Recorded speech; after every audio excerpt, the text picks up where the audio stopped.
Ladies and gentlemen, I was pleased to be invited to speak to your conference on Yugoslavia. Unfortunately, my physical condition and circumstances bar the travel involved. In lieu of actual presence, I have prepared some observations for long-distance delivery by other means. My remarks will be directed at the legality of NATO's bombing of Yugoslavia as a method of compelling the Yugoslav government to accept the NATO occupation of Kosovo, the hypocritical pretext used to justify bombing and occupation, and some accomplishments alleged to three ethnic enclaves, each unremittingly hostile to the other two. The powers decided that they had a further duty to regulate Serbian affairs in Kosovo, the historic heartland province of Serbs. A Serb minority was allegedly persecuting an Albanian majority of post-war immigrants. Serbs did completely dominate the administration, policies, and policing of the province. The Albanian KLA, once identified as a terrorist organization by the United States, was in response engaged in ambushing Serb police and administrators. And the Serbs were certainly shooting back in what amounted, nevertheless, to a low-level civil insurrection. NATO leaders some 2 years ago convened a meeting at Rambouillet with Yugoslav officials at which NATO delivered a non-negotiable ultimatum to the effect that Kosovo must be turned over to NATO rule with a view to ultimate Albanian independence of the province. The ultimatum was backed by a threat to pound Yugoslavia into submission. The Yugoslav government rejected the NATO proposal, with the result that NATO was allegedly forced, for, quote, humanitarian reasons, unquote, to carry out its bombing threat.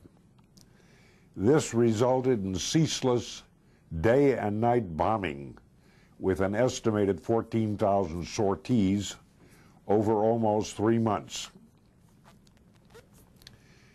Using smart bombs, dumb bombs, cluster bombs, and bombs incorporating depleted uranium, the bombings in the service of humanitarianism killed more than 1,000 men, women, and children. It struck factories, waterworks, electric works, TV and radio facilities, bridges, trains, and ordinary houses, to say nothing of the Chinese embassy. During the period of bombing, hundreds of thousands of Albanians left Kosovo, most probably forced out by Serb troops. The question becomes, given the alleged purity of NATO motives having the objective of assuring truth, freedom, and the American way, was this bombing subject to any censure under international law? The short answer is that the bombing was an act in flagrant contempt of international law and criminal under that law. As a primary source of international law, the judgment of the Nuremberg Tribunal in the 1945-46 case of the major Nazi war criminals is plain and clear. American and British leaders often rhetorically invoke and praise that judgment, but they obviously have not read it. The International Court declared, and I quote, "To initiate a war of aggression, therefore, is not only an international crime, it is the supreme international crime, differing only from other war crimes in that it contains within itself the accumulated evil of the whole, end quote. At Nuremberg, the United States and Britain, particularly, pressed the prosecution of Nazi leaders for planning and initiating aggressive war as the ultimate crime. Supreme Court Justice, United States, Robert Jackson, the head of the American prosecution staff, asserted that launching a war of aggression is a crime and that no political or economic situation can justify it. The United Nations Charter views aggression similarly. Article 2, 4, and 7 prohibits threats of force or the use of force by one state against another, and interventions in the domestic jurisdiction of any country. The General Assembly of the UN, in Resolution 2131, which is a, quote, declaration on the inadmissibility of intervention, unquote, reinforced the view that a forceful military intervention in any country is aggression and a crime without justification. Putting a NATO label on aggressive policy and conduct does not give that conduct any sanctity. This is simply a perversion of the North Atlantic Treaty Organization, formed originally as a defensive alliance under the UN Charter. The North Atlantic Treaty, at its outset, pledged its signatories to refrain from the threat or use of force in any manner inconsistent with the purposes of the United Nations, and it explicitly recognized the primary responsibility of the Security Council of the United Nations for the maintenance of international peace and security.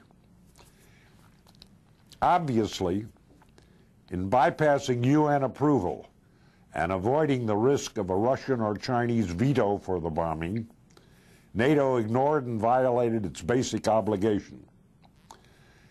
From another standpoint of international law, the conduct of bombing by NATO constituted a war crime, I believe. Contrary to the beliefs of our war planners, unrestricted air bombing of civilian locations is barred under international law. Bombing the so-called infrastructure of a country, waterworks, electricity plants, bridges and factories, is not an attack limited to legitimate military objectives.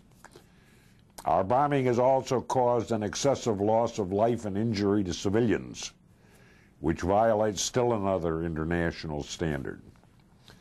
When the NATO bombing began, there had been no widespread atrocities and massacres in Kosovo, and the large-scale exodus of the Albanians was not underway. This was not, in any case, the concern of the NATO Rambouillet Dictate, which reflected some curious considerations. Thus, NATO required that Yugoslavia revamp its economy along so-called free market lines. NATO also demanded the right to move NATO troops in and around all of Yugoslavia, such troops not to be subject to Yugoslavian law and jurisdiction. In effect, Yugoslavia would become a Shanghai-like foreign colony of the early 20th century variety. Pretending that an effect of the bombing was its cause, NATO apologists have pointed to the mass exodus of Albanians from Kosovo as an international crime. In my view, it may well be.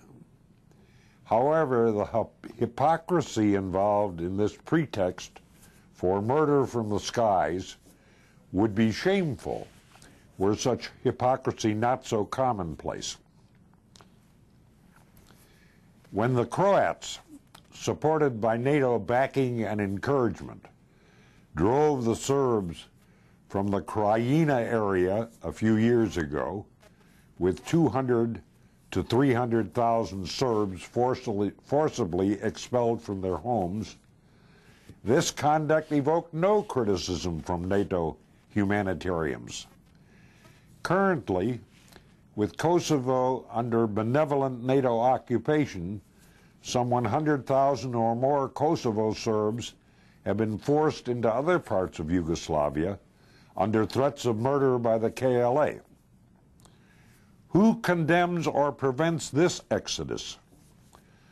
It has been estimated that during the whole period of NATO machinations, 700,000 Serbian refugees have been driven into Yugoslavia. This has produced a deafening silence in both the New York Times and the London Times, and from the U.S. State Department and the British Foreign Office. Tens of thousands of Roma, so-called gypsies, have also been forced out of Kosovo. But after all, I suppose, there is a limit to humanitarianism. Currently, the KLA has initiated attacks and killings in areas of Yugoslavia beyond the borders of the Kosovo province. NATO, which has a duty as Kosovo occupier to maintain law and order and to preserve the existing rights of citizenry, and at a minimum to keep the peace, appears to be helpless.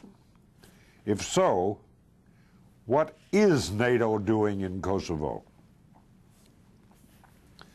When I was a young prosecutor of Nazis at Nuremberg, I read the court addresses of Justice Robert Jackson, who at one time stated, and I quote, "If certain acts in violation of treaties are crimes, they are crimes whether the United States does them or whether Germany does them.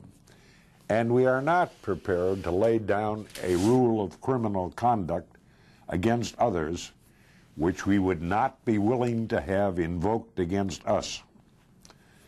My excuse for believing this statement is that Justice Jackson believed it, and I was young, naive, and credulous.